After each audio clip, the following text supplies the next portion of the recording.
Yo, what's going on guys? We just got a major dev update that dropped earlier today talking about the current status of the closed alpha, playable characters during the alpha, what maps we'll be seeing, and most importantly, who will get access to that alpha. There's a lot to cover, so I won't waste any more time. If you want to stay connected as more Marvel Rivals information drops, make sure to hit that like button, comment your thoughts on this dev update, and subscribe to stay locked in for more Marvel Rivals content. Oh, and before I forget, we just opened up our first ever Marvel Rivals Twitter community, so if you want to stay even further connected, hop on over there and join in. I'll leave the link in the description below. Now let's get into the update. So I'm just going to go down the dev update and go point by point and break down the information so that can be easily understandable, and for those who have questions, hopefully they'll get answered in this video. Starting off, we get information about the closed alpha's testing dates, and luckily it isn't going to be just a weekend, but instead we'll be seeing it run from May 10th to May 20th, which is great news. This way players who get access can have more chances to play during that week and won't have to worry about missing out on precious playtime. Next, we get confirmations on who players will get to see during the closed alpha, and so far we have Black Panther, Doctor Strange, Groot, Hela, Hulk, Iron Man, Loki, Luna Snow, Magik, Magneto, Mantis,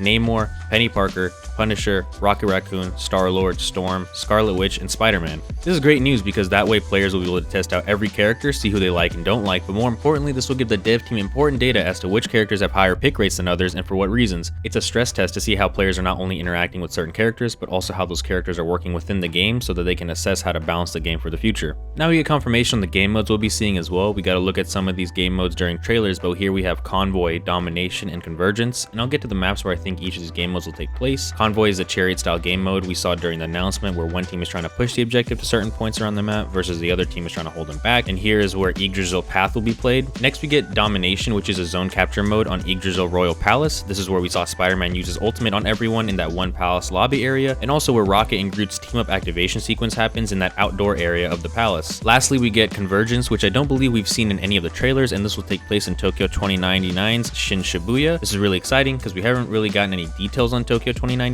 yet, but from some of these scenes in the trailer, the design looks awesome. The neon lights in the cityscape look like an amazing sandbox to play in. They also mentioned that there are jaw-dropping destructible environments, which we've already seen some of, but I'm curious as to how much of the map can be destroyed, or are there specific objects only meant to be destroyed? Comment down below your thoughts. Now they finally get to talking about the technical parts of the alpha, which is what mostly everyone was waiting to hear about, and to start off, they plan on kicking things off with 30,000 players in the closed alpha test, which is quite a significant amount of players. Danny Koo, Marvel Games' senior director, also mentioned that additional keys will be sent out on top of the initial 30,000 through various ways. If you want to maximize your chances of getting in, they just added a brand new form on the Discord. If you go over to the game news channel, you'll see the link to it as well, and this one is important to fill out as it will be one of the higher priority methods that access is going to be given out by. So keep an eye out on Discord and other social media channels during the weeks leading up to and during the closed alpha. Now here comes the tough news for some folks, and that is that the closed alpha will be region locked to the United States and Canada, which is where they stated that most signups have poured in from. This was heartbreaking news to a lot of folks in the Discord community, and it's understandable, but Danny himself said that on the Discord, since majority of the signups are concentrated around North American region,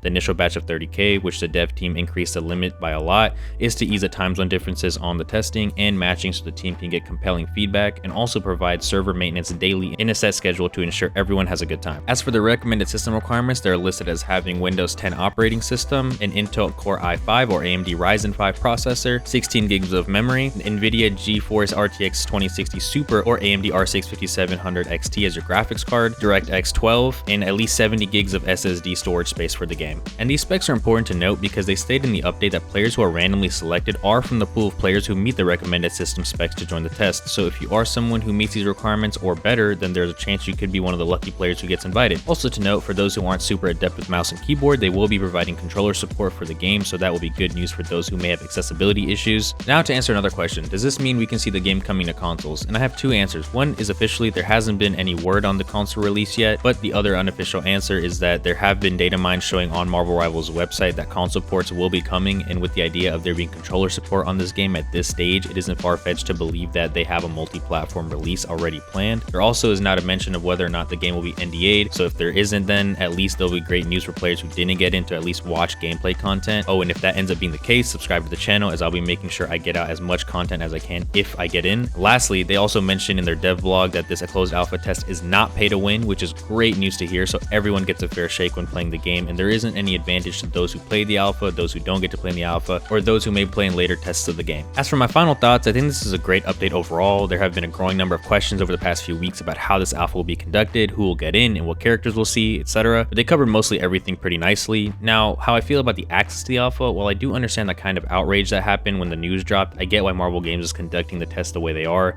because imagine they allow this game to be streamed, for example, example, but due to poor connection quality, long queue times, etc., people garner a negative outlook on the game before it even has a chance to prove itself, which is totally unfair. So that is one reason why I think Marvel Games wants to make sure this game is stable enough across server matchmaking before they give more regions access. As for the characters, maps, and game modes, I'm not surprised by the confirmations of who we would see in the alpha, because I'm sure they want to collect as much data as possible about each character and role and how they play to make sure everything is operating smoothly. Thought it was so cool to finally get confirmation on the game modes though, and the map names, because that tells me, at least for the maps, they will have different sections of maps laid out for certain modes, meaning these maps have pretty expansive features and will have room for growth in the future. And that wraps up this quick update video. If you want to stay connected, don't forget to like the video, comment your thoughts on this dev update, and subscribe to stay locked in for more Marvel Rivals content. We are close to reaching our next goal of 500 subs, which is crazy to think about since I started the channel. The growth has been tremendous, so thank you to everyone who's been enjoying the videos. We also have awesome new content planned for the future, so if you want to stay caught up, then go ahead and listen to our first episode of our podcast series dedicated to Marvel Rivals, hosted by myself and Shinzo Strange. I'll have the link for that below, and we just opened up our first ever Marvel Rivals Twitter community, so if you want the fastest updates on everything Marvel Rivals, hop on over there. But other than that, I hope you guys have a great rest of your morning, day, or night, wherever you are, and I'll catch you guys in the next one.